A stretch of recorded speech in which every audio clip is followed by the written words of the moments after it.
سبز پری اور سنہری آبشار۔ کہیں دور ایک جنگل میں ایک خوبصورت سبز پری رہتی تھی جس کے بالوں میں تازہ پتے اور پھول سجے رہتے۔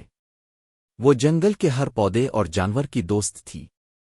ایک دن خبر آئی کہ جنگل کا سب سے قیمتی خزانہ سنہری آبشار اچانک سوکھ گئی ہے۔ یہ جھرنا جنگل کو پانی اور خوشحالی دیتا تھا۔ سبز پری نے فوراً یہ راز جاننے کا فیصلہ کیا۔ وہ اپنی ننھی جادوئی لاٹھی ساتھ لے کر روانہ ہوئی۔ سفر آسان نہیں تھا، راستے میں اسے ایک کانٹوں کا جنگل ملا جو خود بخود بڑھ کر راستہ بند کر دیتا تھا۔ پری نے اپنے نرمی اور صبر سے ہر کانٹے کو پیچھے ہٹایا۔ پھر وہ ایک اونچی پہاڑی پر پہنچی جہاں ایک چالاک لومڑ بیٹھا تھا۔ لومڑ نے کہا، میں تمہیں راستہ بتاؤں گا لیکن تمہیں اپنے جادو کا ایک حصہ مجھے دینا ہوگا۔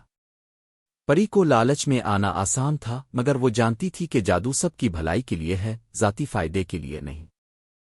اس نے مسکرا کر کہا، میرا جادو سب کا ہے، میں اسے کسی کی خود غرضی کے لیے نہیں دوں گی۔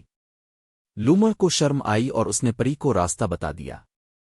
آخرکار پری آبشار پر پہنچی اور دیکھا کہ ایک پتھروں کا دیو سنہری پانی کو روک کر اپنے لیے ذخیرہ کر رہا تھا۔ پری نے لڑائی نہیں کی بلکہ نرمی سے کہا، یہ پانی سب کے لیے ہے، اگر تم بانٹ دو گے تو جنگل تمہیں ہمیشہ یاد رکھے گا۔ دیو کے دل میں نرمی آئی اور اس نے پانی آزاد کر دیا۔ آبشار پھر سے بہنے لگی اور جنگل میں خوشی لوٹ آئی۔ جب سبز پری واپس آئی سب جانور اور پودے خوشی سے جھوم اٹھے۔ اس دن سے جنگل کے باسیوں نے سیکھا کہ لالچ سے کچھ حاصل نہیں ہوتا، اصل خوشی بانٹنے میں ہے۔ اخلاقی سبق: سچی بہادری طاقت سے نہیں بلکہ نرمی، صبر اور بانٹنے کے جذبے سے آتی ہے۔